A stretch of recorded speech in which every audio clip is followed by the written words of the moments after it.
Behind this smile, there's a hidden world within me. A world that most people will never truly understand, or even realize exists.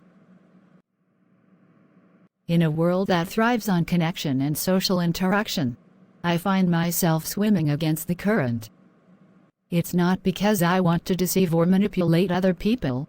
It's just my way of protecting myself from the overwhelming expectations and demands of social interactions. Behind this facade, I can hide my true self, covering the part of me that tends to be emotionally detached from the outside world and generally disinterested. It's really for self-preservation. A protection mechanism. A way to shield myself from the chaos of the outside world.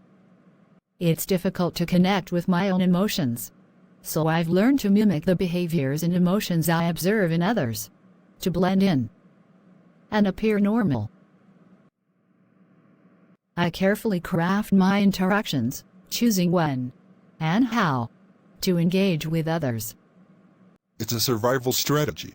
A way to navigate the social landscape that often feels foreign and perplexing. Sometimes, I feel like an observer in my own life, watching from a distance, as others experience the full spectrum of emotions. It's not that I don't feel anything, but rather, my emotions are muted, like whispers in a crowded room. Masking helps me conceal my emotional disconnect, preventing others from prying too deeply into my inner world. But there is a cost to wearing this mask. It can be exhausting, emotionally draining, and at times, even lonely. I have to constantly monitor and adjust my behavior to make sure that it aligns with societal norms. Society tells me that I should be outgoing, that I should crave social interaction. So, I wear this mask, the mask of a social butterfly. The mask provides a shield.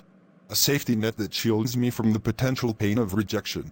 It's a delicate balancing act, this dance between authenticity and self-preservation. Carefully selecting the right words, the appropriate facial expressions, and mirroring the social cues of those around me.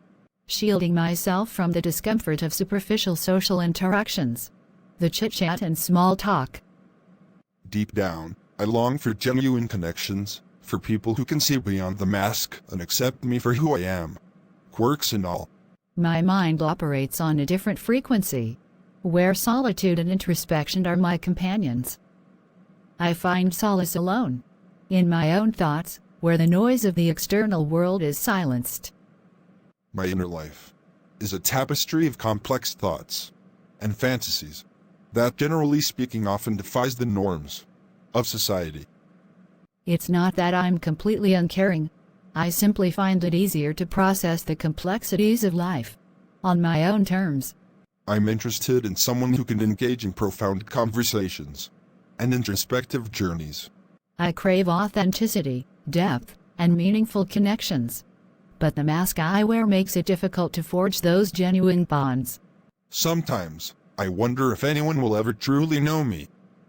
Will there be someone who can see through the facade and understand the intricate layers that make up my being? I find solace in intellectual pursuits, losing myself in books, art, and the intricate workings of the mind. In my mind, I envision a future society that values solitude as much as connection, where introspection and deep thinking are celebrated. A world where my insights, derived from societal observation, are more highly valued. Where my unique perspective can contribute to the greater good. A society that supports individual solitude in order to facilitate creative innovation. A world that embraces diversity and individuality. A world that accepts and caters for every shade of human nature.